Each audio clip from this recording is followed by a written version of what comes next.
ဟာသူ့တငယ်ချင်းနဲ့အတူဈေးထဲမှာရှောက်သွားနေတော့ဆိုင်ရှင်ရဲ့လက်ထဲကဘူးတီးပုံစံရှေးဟောင်းအိုးဟာတန်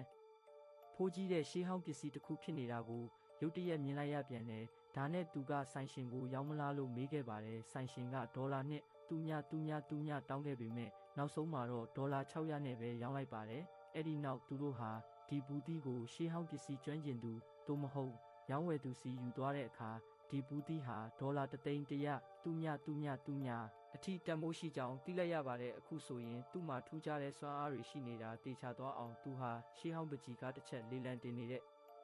လေးလံပွဲတစ်ခုကိုတွားခဲ့ပါတယ်အဲ့ဒီပကြီးကားကိုဘယ်သူမှမဝယ်ချင်ကြပေမဲ့ဒီလူကတော့ပကြီးကားထဲမှာထူးခြားတဲ့အရာတစ်ခုကိုသတိပြုမိသွားပြီးဝယ်ယူဖို့ဆုံးဖြတ်လိုက်ပါတယ်ပြီးနောက်ဒီပကြီးကားကိုရှေးဟောင်းပစ္စည်းကျွမ်းကျင်ပညာရှင်ဖြစ်တဲ့သူ့ရဲ့အဖိုးစီယူသွားပြခဲ့ရမှာတော့အဲ့ဒီပကြီးကားဟာဒေါ်လာ15 သန်း15 မီလီယံတန်ဖိုးရှိကြောင်းသိရှိသွားခဲ့ရပါတော့တယ်